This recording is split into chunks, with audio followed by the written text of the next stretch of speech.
you and I had a little friendly debate on the group text there when the schedule came out about who the toughest opponent was going to be at home for the Sooners this upcoming fall. So I took it to Twitter. Make sure to follow us there at the Mainline Pod because we ask lots of these interactive questions and we want to get everyone's feedback on this. I said, who was the toughest home opponent Mhm. that's coming to Norman? Got a lot of answers for TCU. I think easily the number one answer, probably top 70%. I'd say if it was a poll. I'd say Per second. usual, they agree with me. I'd say second, Iowa State. A lot of people did say Iowa State. A lot of people said TCU or Iowa State. We got a Mhm. couple SMUs in there. Some people even mentioned UCF, but no one mentioned West Virginia. We'll see if Neil Brown is even the coach for the Mountaineers by the time they get to Norman in November. Make your case here. Maybe it's an easy case for TCU being the toughest opponent. It is TCU. It's by far and away TCU, in my opinion. When you go down and look at the schedule, I know everybody's fully expecting the Horned Frogs to take a step back because of how much they're losing off of that roster from this past season. Max Duggan's gone, Quentin Johnson's gone, Kendre Miller, Amari DiMercado, whole lot of experience on the defensive side of the football. I believe 3 offensive linemen off of that TCU team is going to be gone, either graduating or playing on Sundays. But last time I checked, Chandler Morris is still in Fort Worth. Last time I checked, the Sonny Dykes offense that just gave Oklahoma and Burton Venables fits just a few months ago, that still is going to be the same scheme in Fort Worth going into next season. And, Adam, this is probably my biggest thing, and this was something that you and, Corbin kind of chimed in on this as well. TCU kind of capitalized and on their magical 2022 season by signing an impressive haul from the transfer portal, getting some key plug and play guys from some of the bigger schools like in Alabama. They've got an offensive tackle coming in that's going to be able to play right away. They've got a skill player out at the wide receiver position that's going to be able to play right away and be a difference maker for them. So you combine all of this with the fact that Oklahoma is playing them on Black Friday, a short week off of a trip across the country to BYU. To me, in my opinion, that's the scariest game on the schedule outside of the trip to Dallas to take on Texas. I'm in a little bit of disagreement here. I'm actually going with Iowa State as Oklahoma's toughest home opponent. I think Christian Leary was the player that you're referring to there, the wide receiver that is plug and play that the Horned Frogs picked up. A guy that has 3 catches for 10 yards on his career of 2 years at Alabama. So that's Top one, yeah. Go highly ahead. Sorry. recruited 4-star, 5-star Sure, type of guys. There's lots of those guys sure. that transferred to TCU, and maybe Hmm. that's a better culture fit, and they they find great success there. But it's just theory at this point because we have a lot of guys that haven't done Hmm. anything on the field, and the reason they're in the transfer portal is because they haven't done anything. So Yeah. I'm a little skeptical on TCU. I think it's going to be tougher to rebuild there. I like Chandler Morris, but we haven't really seen him do much in his college career yet. So I'd Hmm. like to see a longer track record there. I also just think at the end of the year, like, where is this team mentally? They just had a great year. Like, are they going to be as mentally tough and as disciplined as they were this past year with all those senior players? They're going to have to replace a lot of experience. So I just wonder where they are at the end of the year when they come to Norman. Whereas the Iowa State team, they were bad last year. They were not a good team. And yet they played almost everybody within one possession. I think that's a very dangerous team, a team that knows, kind of like the K State teams, they know how to just not make too many mistakes, stay in the game. Mm. And they didn't have enough to really come through at the end of the day. But I think Matt Campbell gets this team back to be a little bit better next year. And I think that's a dangerous team that could be coming to Norman, especially really early in the year before this team hits its stride, right before the week ahead where you're going down to Dallas to play Texas. Yeah, I mean, I definitely expect this Iowa State Cyclone defense to take another step and be a little bit better. John Hancock is still there, but Xavier Hutchinson gone, graduated, playing in the NFL. And last time I checked, the Iowa State's lefty quarterback from a year ago, probably the worst quarterback that Oklahoma faced all season long. So how much better can he get going from year 1 to year 2 as the starter up there in Ames? It's going to be played, in Norman. I know that's that home field advantage probably isn't as big of a deal as it once was. Especially during the Stoops era, it's especially not that big of a deal against Iowa State. A place that Matt Campbell's had a tremendous amount of success winning in Norman at. But I think that getting Iowa State at the very, very beginning of the year, I kind of think that favors Oklahoma. Oklahoma's going to have more experience coming back at a lot of the key positions, particularly quarterback. You get them at home, whereas TCU, yes, I know that TCU is kind of got a really, really tough closing stretch at Lubbock against Tech. Then you've got Texas in Fort Worth. Then you've got Baylor in Fort Worth. Then you've got to go on the road in a short week to take on Oklahoma. But I think that this is going to be an instance where motivation. Oklahoma, TCU embarrassed them a year ago. And going into that final week of the season, Oklahoma's probably going to have a chance to submit themselves as one of the top 2 seeds playing in Arlington for the Big 12 championship. TCU is going to have Oklahoma's full attention once they roll into Norman on the final weekend of the regular season.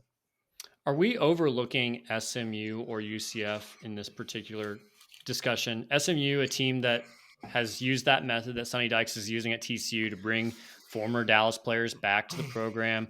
They're replacing a lot of guys, so maybe that's a little bit tougher of a stretch. So maybe we focus more on UCF here, a team that does recruit usually top 30, top 40 classes. They've got plenty of guys that have transferred in from Power 5 programs. Case in point, John Rice Plumlee, former Ole Miss quarterback, now at UCF. You've got Gus Malzahn, a guy that has played in national championship games as a coach, certainly well experienced. Are we overlooking the Golden Knights and maybe even a potential, motivation factor with playing up against Dillon Gabriel? I'm not necessarily sure that Oklahoma is going to overlook him because of, like you said, you've got Dillon Gabriel, you've got Jeff Lebby that are a part of this program here in Norman. Oklahoma is going to be very focused once the Golden Knights come into town, in week 4 or 5 of the regular season, October 21st. I apologize. But yeah, I think that UCF does have the tools to be able to give Oklahoma problems. Being a program in the state of Florida, they've still got really, really good athletes.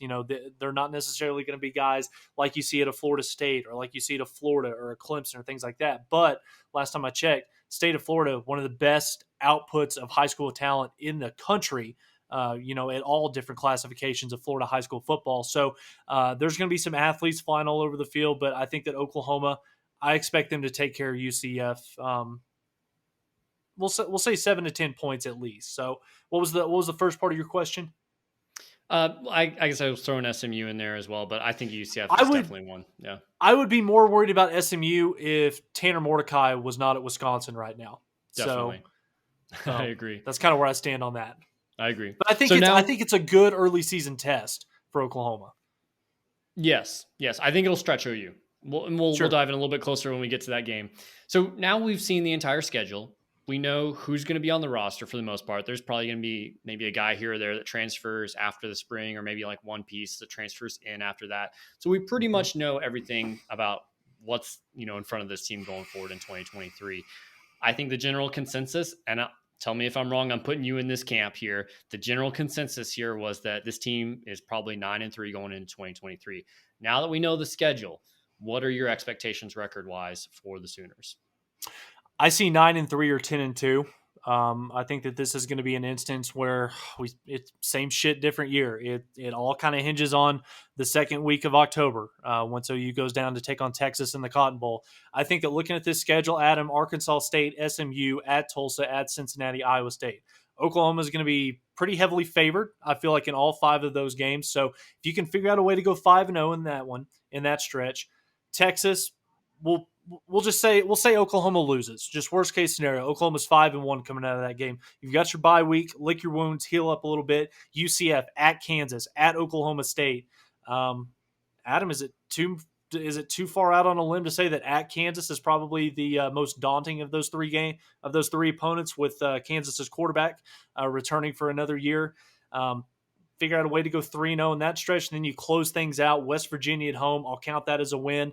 And then I'm going to say OU splits the final 2 weeks of the season at BYU or TCU. I just don't see this team. They're not going to be a 6-7 type football team this year, but I still think that it's probably too much to ask in year 2 of Brent Venables to say that this team is going to go 11-1 or 12-0, the perfect season. So I'm going to pinpoint this team at 10-2, but anything less than 9-3 is a complete failure.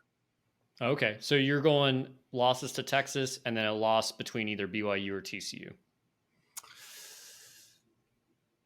I'll say this. I'll say we lose to Texas, and then between the 2 newcomers that we're going to face on the road, at Cincinnati, at BYU, I'll say we lose one of those 2. Yeah, I think those are going to be two really tough road environments. It's going to be packed at Cincinnati. It's going Yeah, to be packed at yeah. BYU. They're going to want to get that win on their resume before OU Hmm. leaves the conference. Same thing for everybody. Oklahoma State, Kansas, they're all going to want to beat OU really badly. I think for me, I think Texas is probably a loss for me right now. And then I'd say just one wild card, stinker of a game. I don't know who that might come against. So I know it's a little bit of a cop out there, but I also kind of feel 10-2 here. And I know I come on and I say this probably every other week, but my expectation and my standard every year is win a national championship, go undefeated. And that's what should happen. It's not what will happen. And I have such a disconnect there that drives me crazy because I don't want that standard lowered and say 10-2 or even 11-1, because even that to me is so unacceptable. Right. I was saying this, a couple of weeks ago. I think 9-3 is absolutely unacceptable. We would never stand for that at OU. In the past 2 decades that OU's been the dominant force they have been since the 90s, Hmm. anything less than double-digit wins was absolutely unacceptable. I'll take a step further, 10-2, and I think they need to be playing for the Big 12 championship in Arlington. I think that is where this team should be. I think that's where they can be.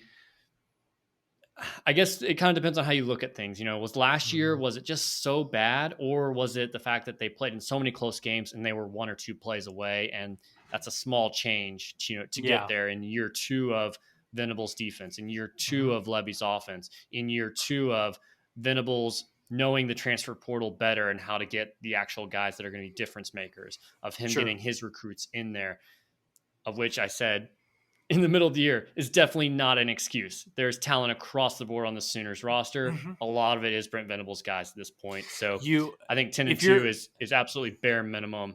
Anything less than that is a failure. So I agree with you there. yeah, and if you're Brent Venables going into this upcoming season, you can't be afraid to play true freshmen or play true sophomores in this one. Adam, I kind of thought back. I was watching the AFC wildcard game on the final drive when Kansas City was on defense. Kansas City had 5 rookies out on the field with the season on the line. So Oklahoma's got the talent that we've clearly upgraded across the board at all these positions with this young nucleus of talent that Brent Venables has brought in each of the last 2 seasons. And I hope that this is an opportunity with Arkansas State, with SMU, with Tulsa. Get your young guys out there, get them a vote of confidence, get them familiar with this scheme, playing in front of these large capacity crowds, because once you start going on the road, BYU is going to be hostile. I know it's not a huge stadium, much like Cincinnati. It's going to be crazy.